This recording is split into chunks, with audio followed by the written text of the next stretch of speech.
മത്സരത്തിന് അയച്ചവർ പറയുന്നു നിരവധി സിനിമകളുണ്ട്, പ്രത്യേകിച്ച് സ്ഥാനാർത്ഥി ശ്രീകുട്ടൻ, സ്കൂൾ ചലേഹം, 10 പോലുള്ള സിനിമകളുണ്ട്. നമ്മൾ മനസ്സിലാക്കിയ കാര്യം 100% കുട്ടികളുടെ സിനിമയ്ക്ക് അവാർഡ് കൊടുക്കാൻ വേണ്ടിയുള്ള പരിഗണനയാണ് ജൂറി നൽകിയത്.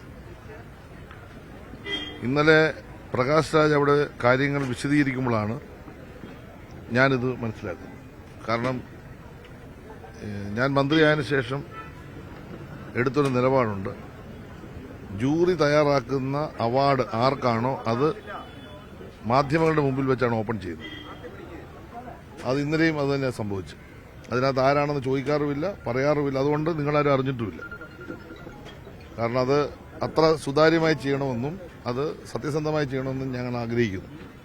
അതുകൊണ്ട് ഈ കഴിഞ്ഞ 5 വർഷത്തിനിടയിൽ പ്രഖ്യാപിച്ച ഒരു അവാർഡിനെ സംബന്ധിച്ച് ഒരു പരാതിയും ഉണ്ടായില്ലെന്നുള്ളത് നിങ്ങൾ ഒന്ന് എടുത്തു പറയേണ്ട കാര്യമാണ്. ഒരു പരാതി ഉണ്ടായിട്ടില്ല. ആ പരാതികളില്ലാതെ ഏറ്റവും മികച്ച ഒരു പ്രഖ്യാപനമാണ് ഇന്ന് നടന്നത്. പ്രകാശ് രാജ് ഇത് പറയുമ്പോൾ എനിക്കത് സ്ട്രൈക്ക് ചെയ്തു. സത്യമാണ്. കാരണം നമ്മൾ ഏറ്റവും കൂടുതൽ ഫോക്കസ് ചെയ്യേണ്ടത് നമ്മുടെ കുഞ്ഞുങ്ങളെയാണ്. അത് കഴിയുമ്പോൾ അദ്ദേഹത്തോട് ഞാൻ ചോദിച്ച് മനസ്സിലാക്കി. അപ്പം 4 സിനിമകൾ ഈ വർഷത്തെ അവാർഡിന് വേണ്ടി വന്നിരുന്നു. അങ്ങ് ചോദിച്ച പോലെ 2 സിനിമകൾ അവസാന ലാപ്പിലേക്ക് എത്തി. അത് ലാസ്റ്റ് പരിഗണനയ്ക്ക് വേണ്ടി എത്തി. അത് നമ്മുടെ നിയമാവലി അനുസരിച്ച് നമ്മളതിന് കൃത്യമായ മുൻഗണന കൊടുക്കണമെന്നുള്ള നിയമം തന്നെയുണ്ട്.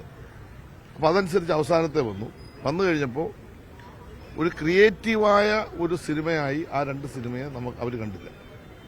ഒരു അവാർഡ് കൊടുക്കാൻ പറ്റുന്ന പാകത്തിലേക്ക് ആ സിനിമ എത്തിയില്ല എന്ന ഒരു വിലയിരുത്തൽ നടത്തുകയും അതിനെ സംബന്ധിച്ചിടത്തോളം ഖേദപ്രകടനം നടത്തിയിരിക്കുന്നത്. അവർ പറഞ്ഞിരിക്കുന്നത് മലയാളം പോലൊരു സംസ്ഥാനത്തെ അല്ലെ ഭാഷ വഴി നടത്തുന്ന സിനിമയിൽ നമ്മളെല്ലാ മേഖലയും സ്പർശിക്കുന്നുണ്ട്. ഇപ്പോൾ SC/STക്ക് നമ്മൾ പ്രത്യേക പ്രൊമോഷൻ കൊടുക്കുന്നുണ്ട്, സ്ത്രീകൾക്ക് നമ്മൾ പ്രത്യേക പ്രൊമോഷൻ കൊടുക്കുന്നുണ്ട്.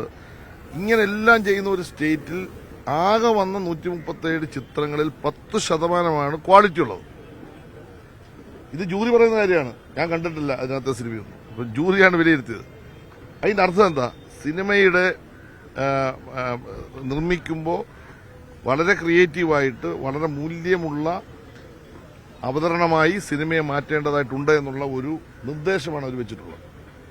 ആ നിർദ്ദേശം പറഞ്ഞ കൂട്ടത്തിൽ കുട്ടികളെ സത്യത്തിൽ മലയാള സിനിമ അതിന്റെ ഉള്ളടക്കത്തിൽ ഉൾപ്പെടുത്തി ക്രിയേറ്റീവായി കൊണ്ടുവരാൻ ശ്രമിച്ചില്ല എന്ന വിമർശനവും ഖേദവും പ്രകടിപ്പിച്ചിരിക്കുന്നു. സർക്കാർ ഈ കാര്യത്തിൽ ഇടപെടണം.